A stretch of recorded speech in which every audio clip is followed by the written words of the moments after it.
Je suis désolé, mais je ne peux pas t'acheter tout ce qui te fait envie.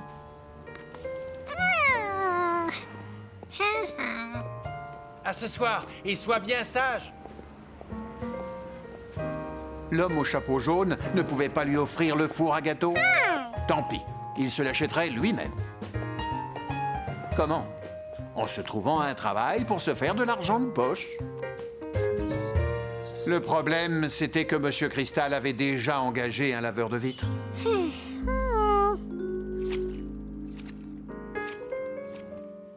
Et que le chef Pasghetti ne recherchait pas de plongeur.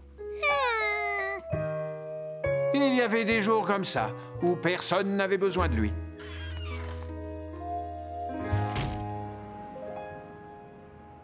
Regarde, papa, j'ai imaginé une nouvelle déco qui va sûrement attirer les clients. Dans la vitrine, il y aura un palmier et aussi des ballons de plage pour créer une ambiance vacances. C'est une excellente idée. Beau travail, fiston. Je vais aller acheter les accessoires. Ça risque de me prendre plusieurs heures. Eh bien, je vais devoir mettre les bouchées doubles pendant ton absence. Oui, dommage que tu n'aies pas 4 mains, comme Georges. Un employé à 4 mains. Mais oui, c'est ça qu'il me faudrait.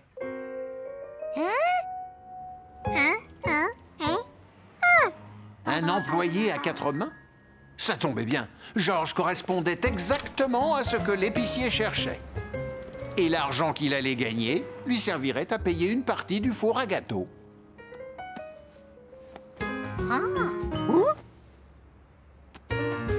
Excusez-moi, vous travaillez ici? Parfait. Je ne sais pas quelle banane choisir. Vous pouvez m'aider? Il faudrait qu'elle soit bien sucrée. C'est pour préparer un gâteau pour ma maman. Pour choisir les meilleurs fruits, Georges avait une technique qui marchait à tous les coups. Ces bananes n'étaient pas assez sucrées. Il fallait les laisser mûrir. Et celles qui se trouvent devant vous, comment vous les trouvez? Attendez, je n'ai pas dit devant vous, j'ai dit derrière vous.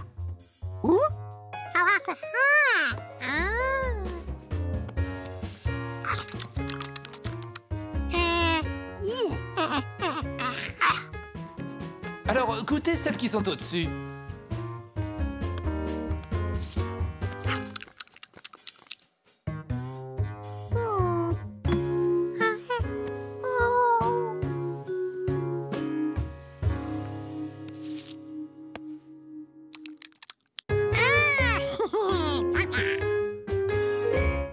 Merci, c'est la première fois que je suis aussi bien servi par un vendeur.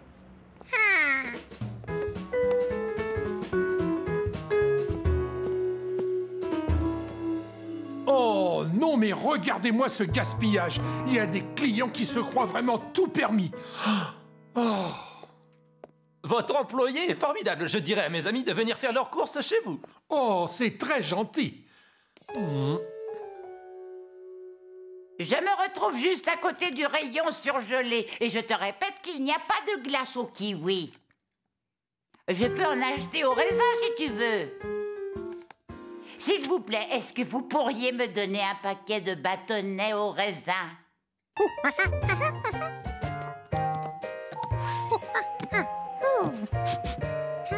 Quoi? Tu n'aimes pas les glaces au raisin? Tu préfères citron peut-être? Finalement, je ne vais pas les prendre au raisin, mais au citron. Les bâtonnets au citron se trouvent au-dessus des bâtonnets au raisin. Tu n'aimes pas les glaces au citron? Qu'est-ce que tu veux que je t'achète alors? Des bâtonnets à la cerise, comme tu voudras. Donnez-moi plutôt des bâtonnets à la cerise, ils sont juste au-dessus des bâtonnets au citron. Merci, mon petit.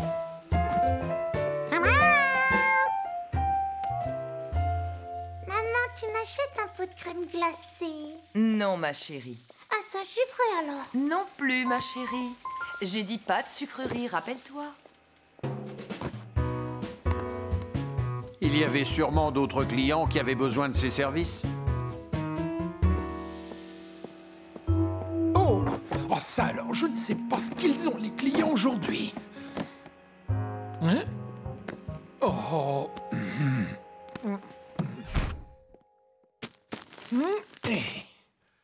Ah, elle n'est pas belle, ma pyramide. Finalement, j'arrive à m'occuper du magasin sans l'aide de personne. Il me faudrait un paquet de papier essuie-tout. Le modèle familial. Si je me sers moi-même, j'ai peur de tout faire tomber.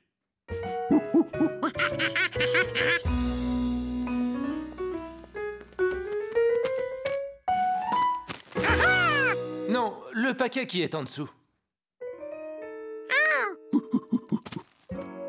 Non, celui qui est en dessous. Non, non, non, non, non, encore en dessous.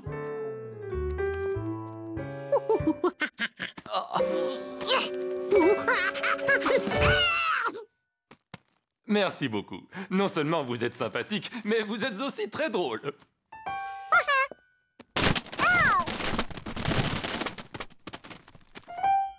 Heureusement que l'épicier ne vendait pas de briques. Cette dame avait l'air d'avoir besoin d'aide. Oh, ma pyramide n'était pas si solide que ça. Qu'est-ce que c'est? La prochaine décoration de notre vitrine. On a prévu de mettre un palmier et des ballons multicolores. Oh, je suis impatiente de voir ça. Moi aussi. Mon fils est parti acheter les accessoires. En attendant, je vais ranger le dessin dans le tiroir. Attendez, il était bien sur le comptoir.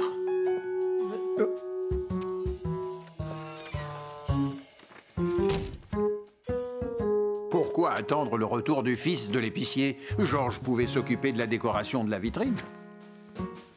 Pour commencer, il lui fallait un arbre. Un sapin, formidable.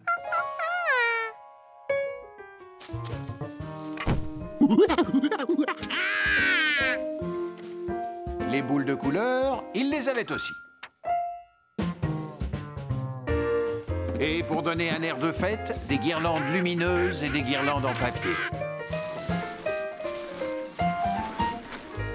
Où est passé ce dessin? Il a quand même pas pu s'envoler.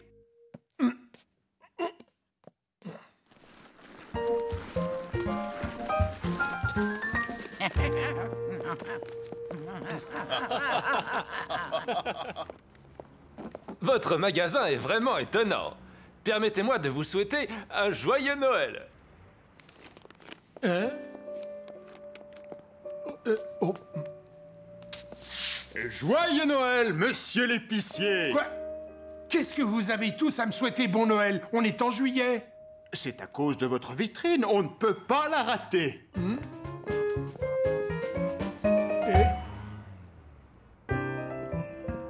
Oh!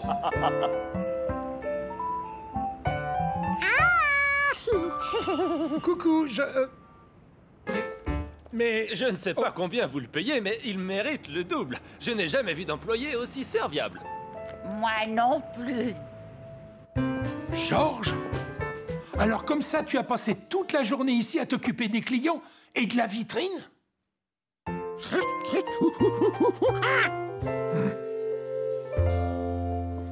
Bravo, papa! Ça n'était pas la déco à laquelle j'avais pensé, mais elle est très réussie. Le magasin est plein. Oh! Plein à craquer. C'est grâce à notre opération commerciale baptisée Noël en été, imaginée par notre employé modèle, Georges.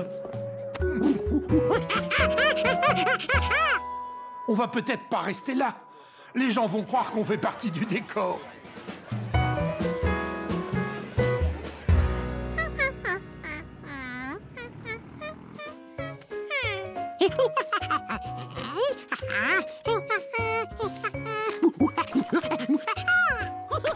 Je suis au courant.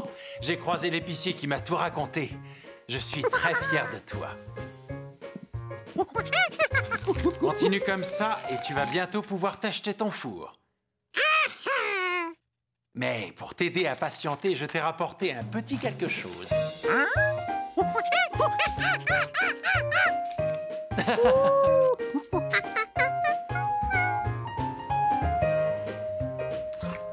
La crème est délicieuse.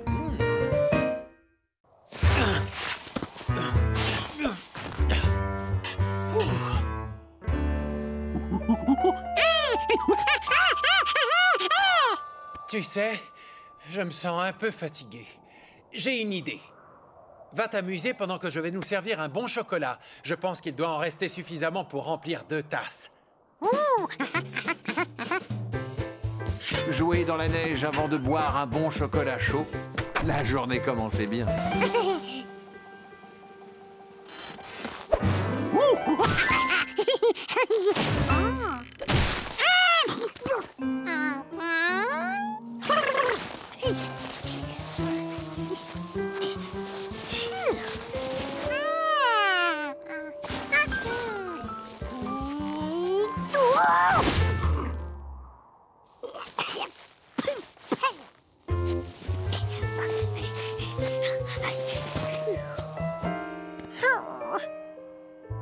La neige, c'est super, mais quand on en a jusqu'aux oreilles, on ne peut même pas en profiter.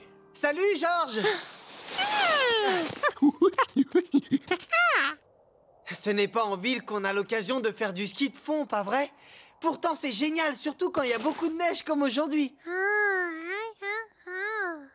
J'en ai une autre paire à la maison. Si tu veux, Georges, je peux te la prêter.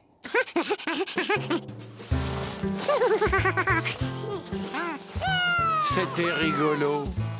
Et facile en plus. Tu crois que tu peux grimper jusqu'en haut de la colline? Tant qu'il y avait de la neige, il pouvait aller n'importe où. Enfin, presque.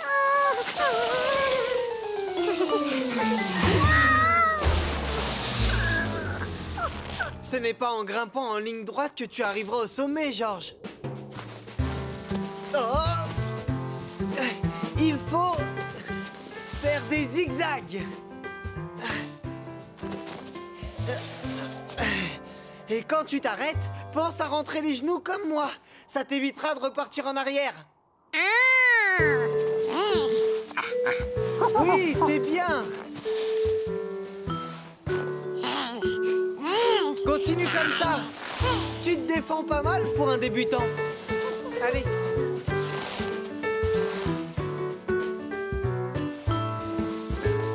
La vue était magnifique de là-haut. On apercevait la ferme et l'étable de Monsieur et Madame Rankins. Et là, c'était sa maison.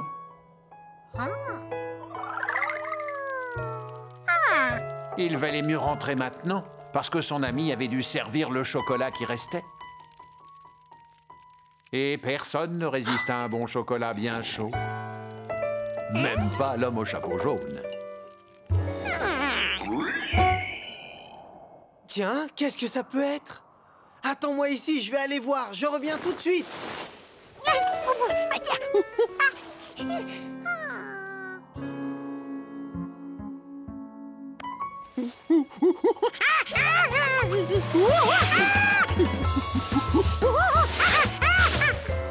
Attention, Georges! Non, pas en marche arrière!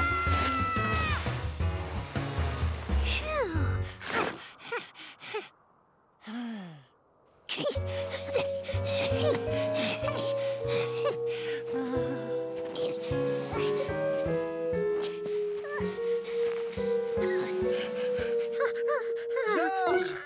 Tu me vois? Je n'ai pas réussi à savoir ce que c'était que ce bruit. Je rentre chez moi, amuse-toi bien. Georges n'avait plus qu'à dévaler la colline pour être chez lui. Il pouvait presque sentir l'odeur du chocolat chaud.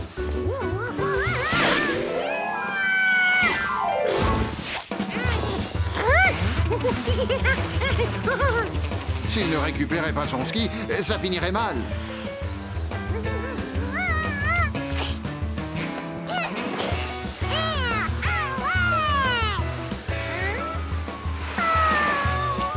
Cela dit, mieux valait un ski que pas de ski du tout.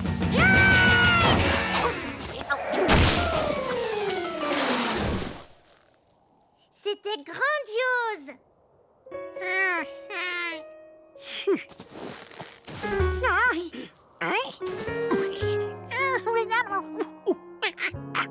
Sa maison n'était plus très loin, mais sans ski, il allait mettre des heures pour l'atteindre.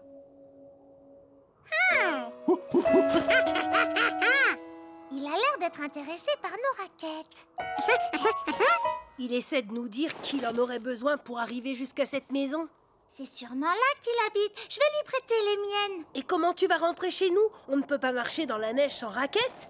Alors on va le ramener chez lui en luge. On n'a pas le temps. Est-ce que t'as vu l'heure? Maman doit s'inquiéter. Mais on ne peut pas l'abandonner. Je sais, on va l'emmener chez nous en luge et après tu lui prêteras tes raquettes pour qu'il rentre chez lui. On habite de l'autre côté de la colline. Monte là-dessus.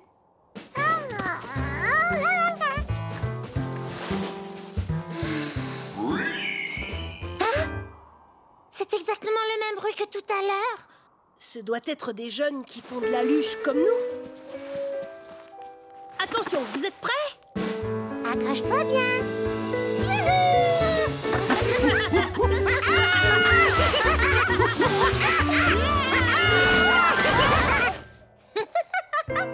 Oh, on aurait dû lui donner les raquettes quand on était en haut de la colline. Maintenant, il va être obligé de la remonter, le pauvre. Je ne peux pas penser à tout. Et puis c'est ta faute. Tu n'avais qu'à m'en parler quand on était là-haut. Désolé, petit singe.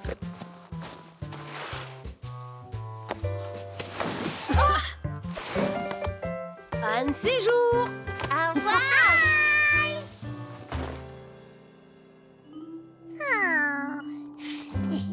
En escaladant la colline pour la deuxième fois, Georges se rendit compte qu'il avait froid et qu'il était fatigué.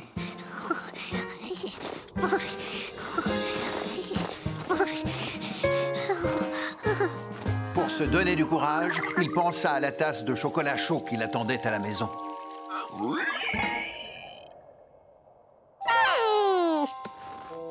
C'était le cochon qu'on entendait. Le pauvre, il avait l'air perdu et frigorifié. Il ne pouvait tout de même pas le laisser tout seul. On ne peut pas l'abandonner.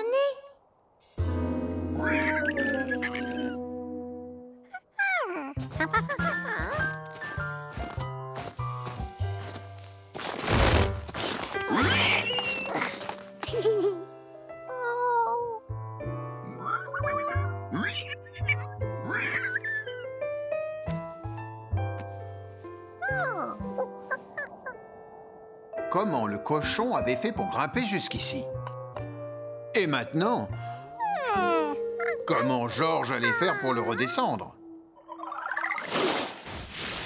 Ce qu'il lui fallait, c'était une luge.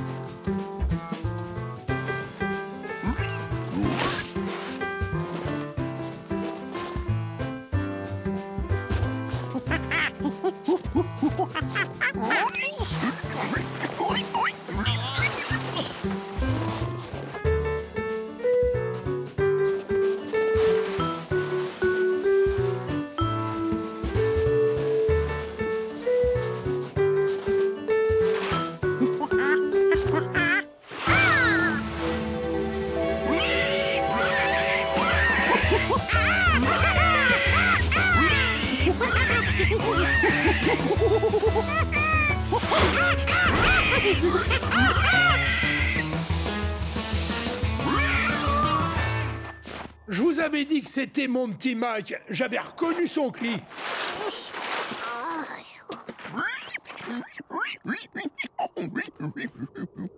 Viens. Il était dehors quand la neige s'est mise à tomber. C'était la première fois qu'il l'envoyait, alors forcément, ça l'a un peu perturbé, le petit chéri. Merci, Georges. Où étais-tu passé? Je commençais à me faire du souci. Il y a une tasse de chocolat chaud qui t'attend dans le salon. Au revoir et à bientôt. Revenez quand vous voulez.